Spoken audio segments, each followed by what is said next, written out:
welcome back to my channel. I'm Deb, this is Deb's Corner. Welcome back. I said that already, so ignore that. But welcome back, new here, who it is. So every now and then I get bored with my hairstyle. If you've noticed in my videos, I tend to keep the same hairstyles for months. And then I get really bored. I was like, okay, time to switch. But this video is not about it. Here, let's get into this video. Chop chop. So, I am a mom. I've raised my kids practically by myself because my spouse works nonstop. So barely is around. Maybe he sees us every like 2-3 hours, even 2 hours or 3 hours a day. Right, on the weekday, so we rarely get to see him or spend time with him. Anyways, weekends, you know, he kind of wants to decompress, but most of the time he's on his phone or watching sports, I guess, trying to relieve the stress of the week, whatever. I say all this to say I have a wealth of knowledge, wealth of experience on running a household, making sure that your kids, I'm present for the kids and making sure that the kids are doing what they're supposed to be doing growing up in a loving home. So essentially this video is mostly what I wish another mom told me, another experienced mom told me about motherhood before I embarked in it. So I guess the reason why is because I want to know what I'm getting into. And it's okay if I don't know what I'm getting into, it's okay, I will learn. But I actually wanted to know what I was getting into. So this video is basically about balancing motherhood and being yourself, right? I'm going to be looking down on my notes. I have my notes here, just with points. But let's get into this. So number one, consider the season you're in.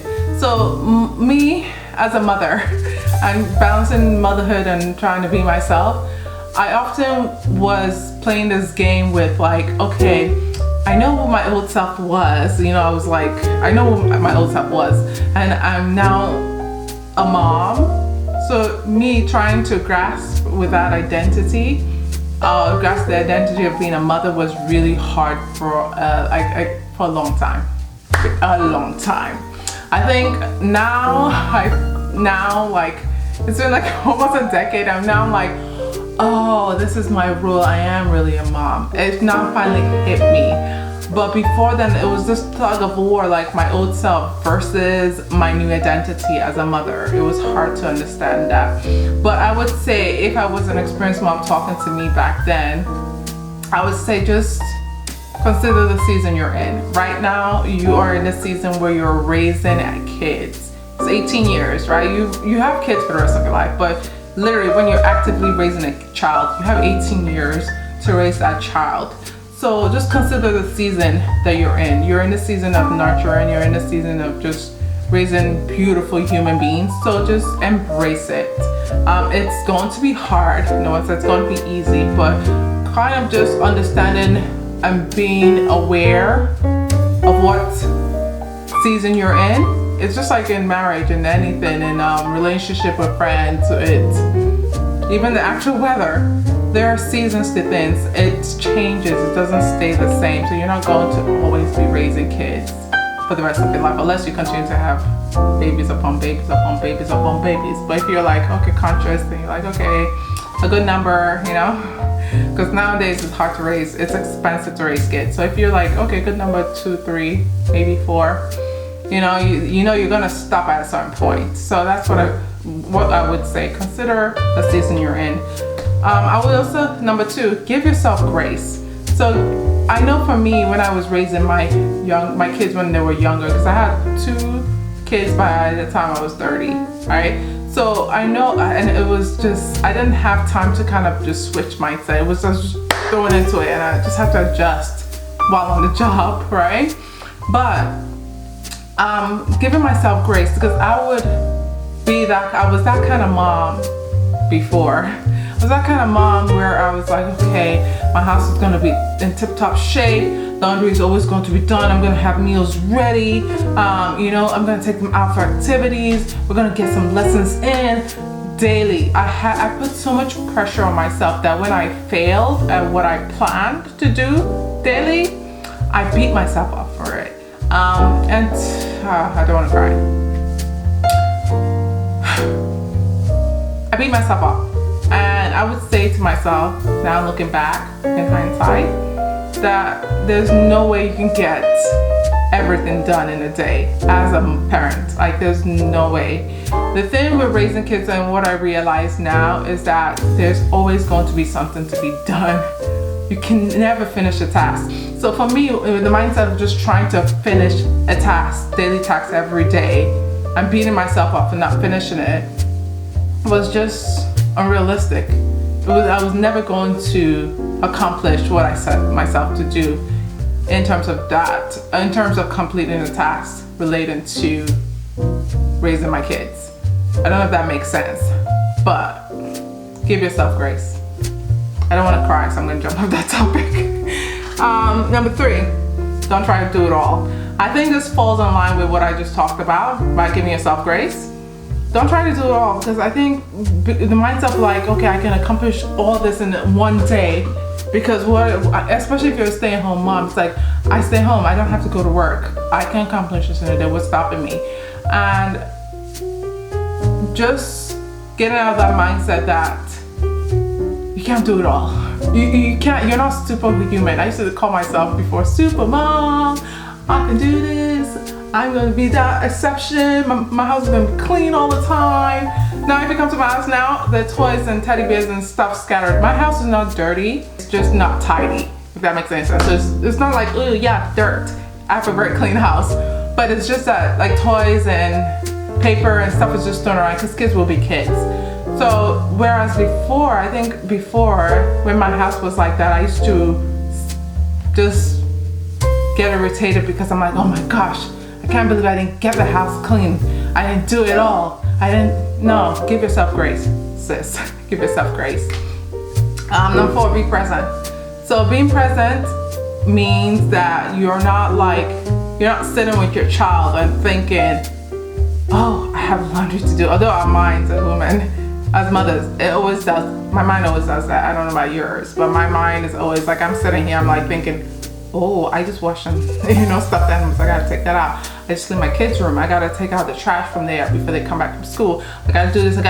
Like our minds never rest. I get it. But being present is knowing that you have to do all those things, but also realizing where you are at the moment. Like just being in tune with where you are, being sensitive to where you are. Like I'm sitting on a chair. There's a desk in front of me. There's a camera pointed at me. Just being present and noticing what's in front of you will kind of make you have a more joyous experience with whatever moment you find yourself in. So if, for instance, you're with your child, right? And he or she's playing with blocks, right? And for you, you're like, okay, they're playing with blocks. I can just get up and go like tidy up that area. Yes, you can.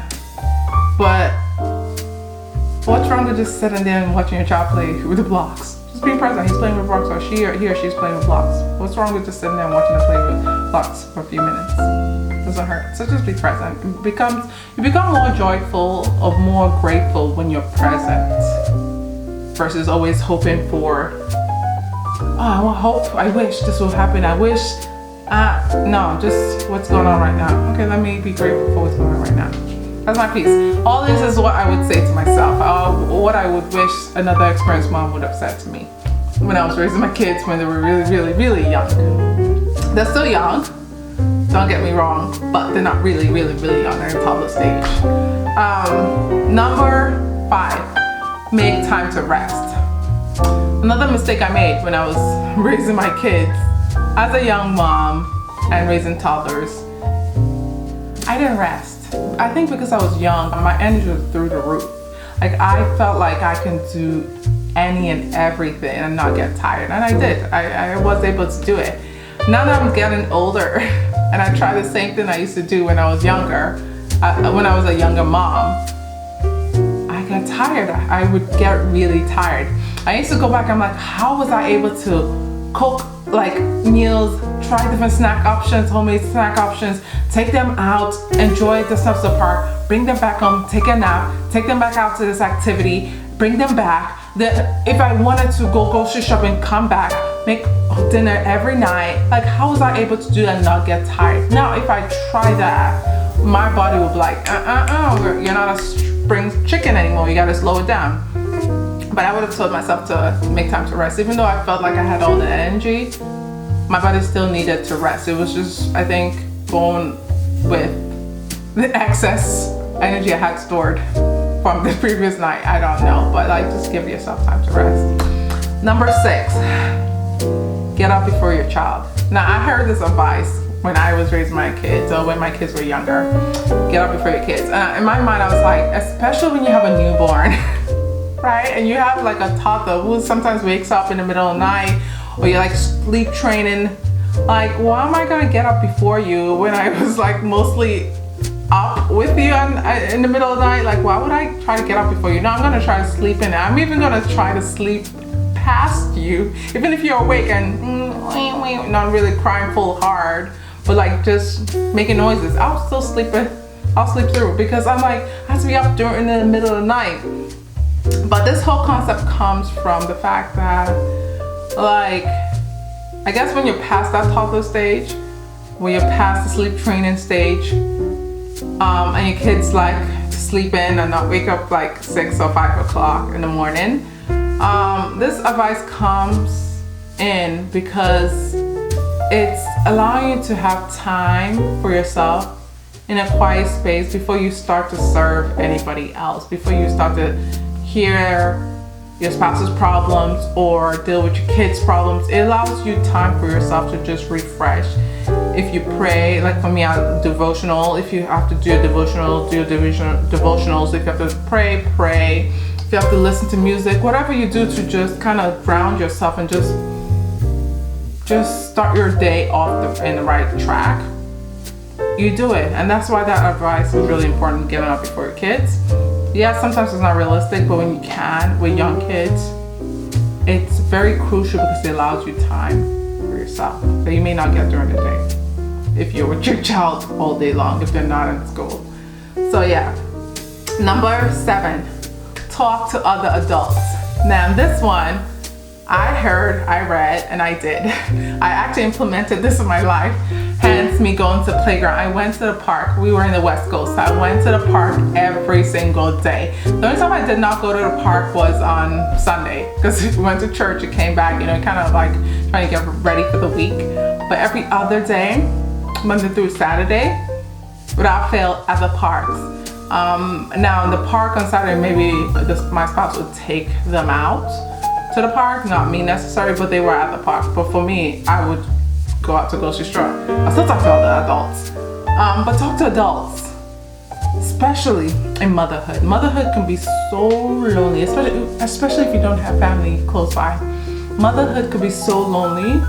You have to make every intention to go out and seek conversation with other adults, because if you just stay in the house, focus on your kids, raising your kids, 5-10 years will pass by and you'll be like, I have no friends. I wonder why. Well, it's because you just focus directly on your kids. You never made an attempt to actually socialize with other adults, right? You just lived in gaga world, right? You never really had like conversations with other adults. So when they were younger, I made it about to go to the parks every day, and I always met other moms and just simple conversations, talking talking about the child, talking about activities, trying to find out, okay, where's a good area to go to, or what do you do? Like, most of the moms I talked to were stay-at-home moms, so that was good, because the times that I went to a park, moms who were stay-at-home moms came to a park at that time, so kind of knew who were the stay-at-home moms. So occasionally I would meet working moms who took off for the day and they're at the park, but we'll talk about other issues, like worldly issues.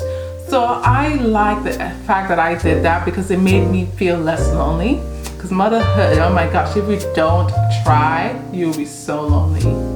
It's not a joke. It's so lonely. Even now, I'm like, you pick up your kids from school, you take them to activities. It's all about the kids, so you really don't have time to hang out with friends, even if you wanted to. Weekends are great, but then weekends you have to, okay, I want to rest. I also want to prepare for the week, but also I may have some projects to do with them. It's just filled with a lot, and you have to kind of pick and choose what is a priority. But hanging out with friends is a priority. So you wouldn't meet with your friends as much as you did before you had kids, because once you have kids, it's a different ball game. Life becomes extra busy. I hear this from a couple of moms that I usually meet up with. You know, they're like, we want to hang out, we want to do this, we have ideas, but oh my God, life is so busy, and it really is. So other moms, give other moms grace. Those who really understand, give themselves grace. Moms to moms. And I find that the hardest group to really understand what it is to be a mom are the basically singles, people without kids, people who don't have kids. Those are the hardest to understand. Like, okay, why don't you just get a babysitter, get a nanny, like get it? Like, is it really that easy? It seems easy, but is it really that easy? Because you got to do screening, you got to do interview, you got to make sure that this person, your kid likes that person likes the kid. You have to watch them for a while. You have to do a trial period, but like, there's a lot that goes with being a mother, and I think sometimes singles don't get it. But that's the hardest group that I have problems with in terms of them understanding what we go through as a mother on a daily basis. So, number 8. Find something that you are passionate about. So another thing that you can do while in motherhood, right? While balancing motherhood and being yourself, is basically just finding something you're passionate about. So you're not just doing mommying and taking them to here and going to the parks. You're actually doing that, but then you have something that's still keeping you alive, right? Still keeping you like happy, hopeful, like whatever the case may be. Because it's a boring job raising kids. It's so boring because again, you're by yourself most of the time, unless you meet up with other moms, but you're usually by yourself. But it's a boring job. So it can get mundane, like you do the same thing over and over, especially when you're dealing with preschoolers and toddlers. It's like nap time, you gotta cut your day short and take them to nap.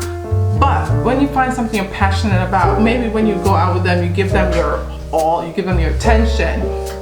And then you go back during nap time or whatever, you can go back and then do something that brings joy to you. That way your cup is being filled while you're filling their cup. Very important. Mine was YouTube. Yeah, I looked at my old videos of like motherhood, like when I was really, really young as a mother, just trying to just find something to do. And it was funny, but whatever, I did something that I enjoyed, so whatever. So number 9, take care of yourself. This goes hand in hand with your passion. So you gotta take care of yourself. If you don't fill your cup up first as a mother, you're not going to be useful to your kids. You're not going to be useful to your spouse. You're just not going to be a happy person. But anyways, hopefully this video was informational. Hopefully it was helpful. But yeah, until next time, I'll see you guys later. Bye.